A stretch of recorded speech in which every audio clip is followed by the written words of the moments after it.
Big time fight coming up this weekend. Main card of UFC 264 as it's set right now. We have Sugar Sean O'Malley taking on a late replacement in Milford, Massachusetts' own Kris Moutinho.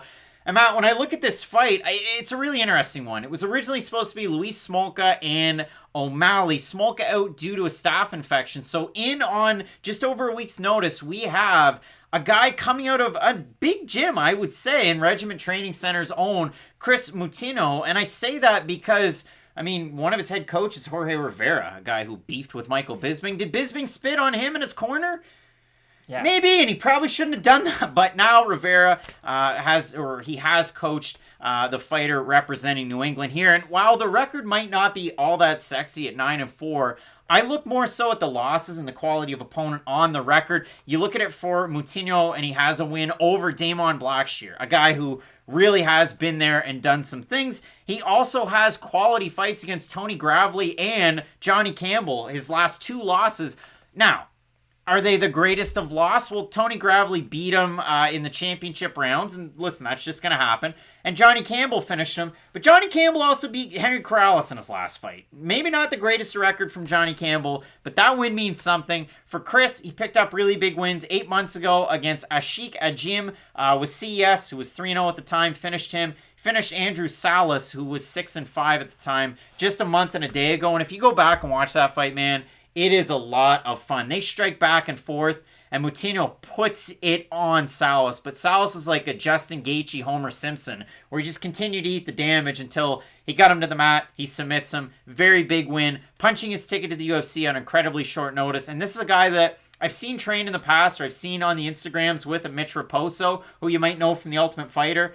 I haven't been following the show, but I just know that much, and I know who Mitch is. So a lot of really good connections. I think this should be an interesting fight. And credit to Kris Moutinho.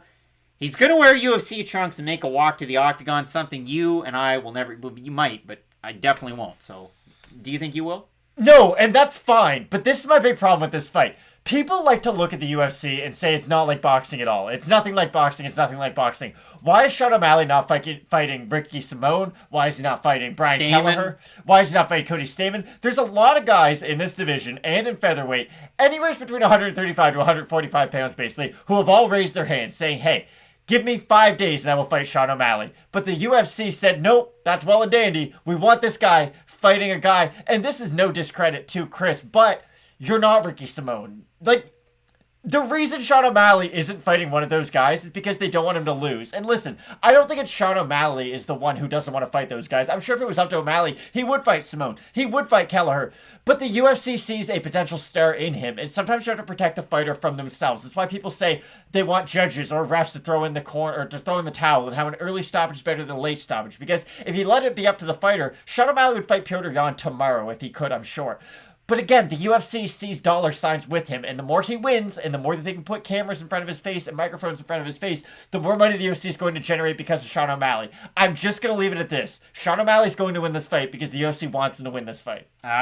See, that's always tricky, but if I look at it for Kris Moutinho, well-rounded, he can do good work on the ground, but primarily a striker. The only trouble is, and he can land great in combination. He throws nice front kicks. He throws nice leg kicks.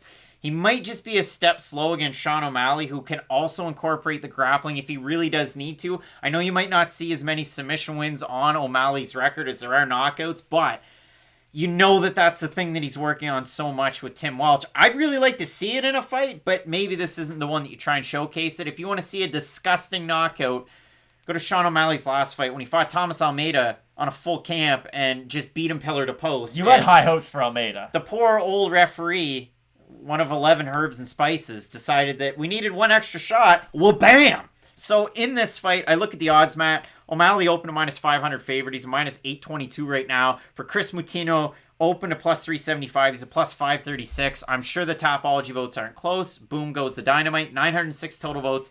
96% O'Malley. 91% by knockout. For the 4% that I have Moutinho, what is it? 58% by knockout. I have Sean O'Malley in this fight. I apologize if it's not the longest or busiest one of our videos. But if you do want to go out there and watch some Kris Moutinho fights, I definitely encourage you to, because it's a lot of fun to watch his regional scene fights. I know I enjoyed it against some quality opponents. Again, Gravely's one of those guys that's going to take you down and wear on you. We saw that against Draco Rodriguez when he fought with King of the Cage. That's just another name of a prospect that came into the UFC that had that Gravely experience. Johnny Campbell, another one of those vets of the game. I think he was 17-12 when they fought. You're not going to beat those guys sometimes, but the O'Malley fight is very difficult. And if you feel strongly or you know that Kris Moutinho has got something up his sleeve, then you're related to him. Or you're Jorge Rivera, but you let us know down below in the comments section. I've got the wacky hair and wild stylings of Sean O'Malley. Matt, you got O'Malley. I'll put this out here, though. Chris, if you're watching this video and you need motivation, these two guys don't think you can win. If you want to go out there and prove us wrong, beat Sean O'Malley. Because if you beat Sean O'Malley, you're on the show. Everything changes when you beat a guy like Sean O'Malley. Marlon Vera started getting beer sponsorships out of nowhere. Like, it changed Marlon Vera's career trajectory from just being a fun fighter to being, like, a guy who people really consider when they think about the bantamweight division. Beating Sean O'Malley isn't red panty night a la Conor McGregor, but it's a big deal in your career. So Moutinho could go in there and prove us wrong, then good on him. Go out there just like Terrence McKinney did a couple of weeks ago. Exactly. Pull one of those wins out. But Matt, unfortunately, for Kris Moutinho, we're both going with Sean O'Malley this weekend. Like I said, let us know down below in the comment section who you have in this one. And if there's a shot for Milford's own. Matt, we've got a big-time card coming up on this main card. Heavyweights brawling. You got a co-main event that you're not going to want to miss. And in the main, it's the third leg of the trilogy. So keep locked in with Fight Night Picks, as we always say. Let's get into it.